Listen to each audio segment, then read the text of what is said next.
Traffic.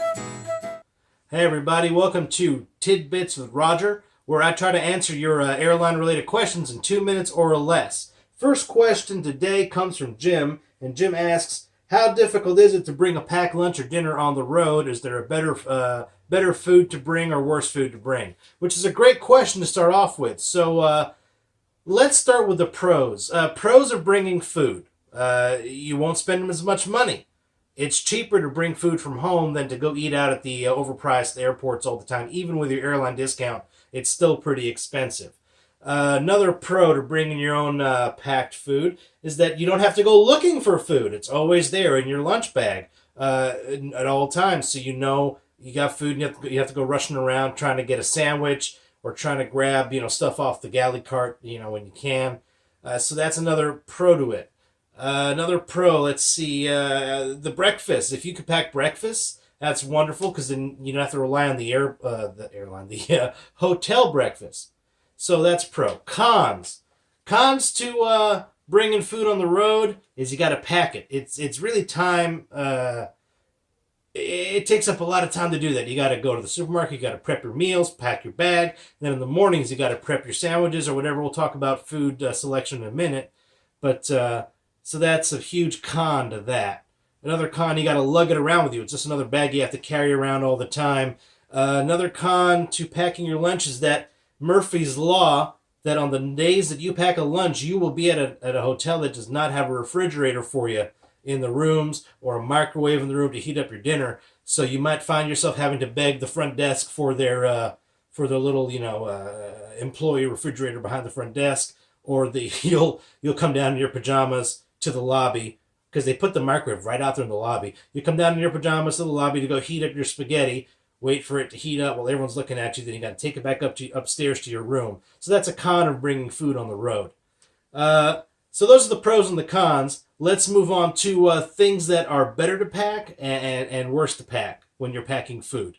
All right. Let's say you've decided to go and pack food for a trip, right? What food do you pack? What do you bring with you? Well, this is a lot of trial and error. Everybody likes different things, and Lord knows I've tried. I started with basic stuff. I would pack 3 sandwiches on the road, one for each lunch. Then I used to pack these microwave dinner things, and I thought I'll have a microwave in the hotel, and then inevitably on the road there would be no microwave in the hotel, and I get stuck with these frozen dinners that are not defrosted. I couldn't eat them. So I changed it up. So my end philosophy was this. I would pack 1 breakfast and 1 lunch a day, and then I would end up purchasing a dinner at my destination. So my breakfast that I packed ended up being some hard-boiled eggs that I made before the trip. They will keep nicely.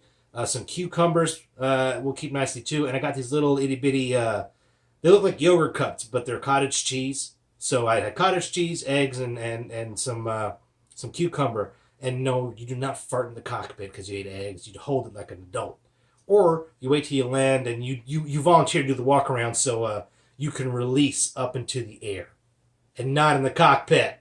Anyway, so that's what I packed for breakfast. And for lunches, there's different kinds of bread, and I've tried bringing sliced bread, like the Wonder Bread or whole wheat, but that stuff gets smushed. So another option I found was tortilla wraps. Tortillas keep well; they don't get smushed, and you can have little wraps for lunches. You could put deli meat or other things in them. Do not eat tuna in the cockpit. But that's not very filling. So in the end of the day, I found the ciabatta rolls hold their shape nicely. They don't really get smushed, and they don't get soggy over time. So what I would do is in the morning, after having my breakfast at the hotel, I'd make my sandwich for the day. I don't make the sandwich before the trip. Make it in the morning at the hotel. And it keeps very nicely, and you got to have some ice packs, keep things cool, of course.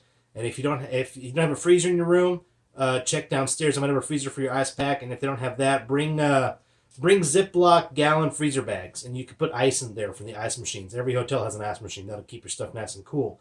But so I'd make the sandwich in the morning, have my breakfast in the evenings.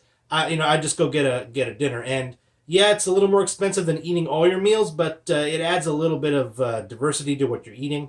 And something to look forward to in the day.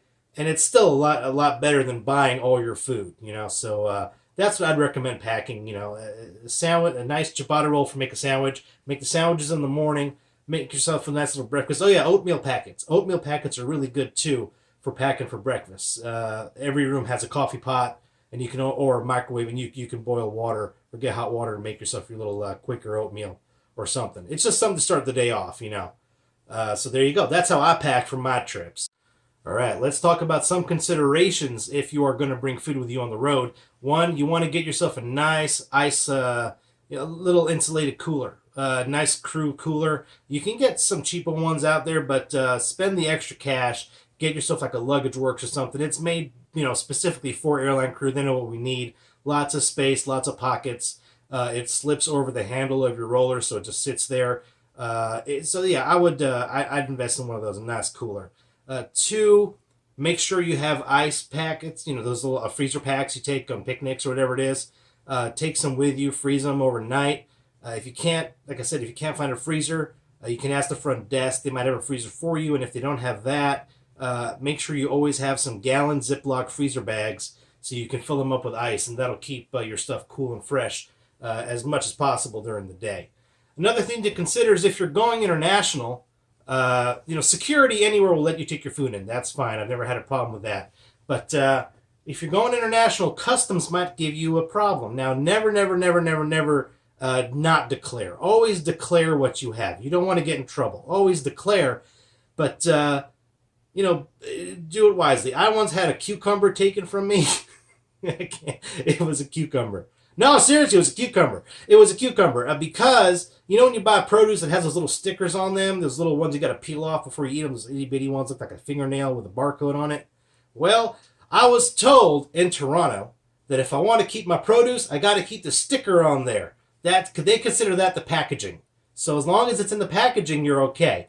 But free-range produce that's not stickered or labeled or bagged up, they will take away from you. So consider that when you're going international.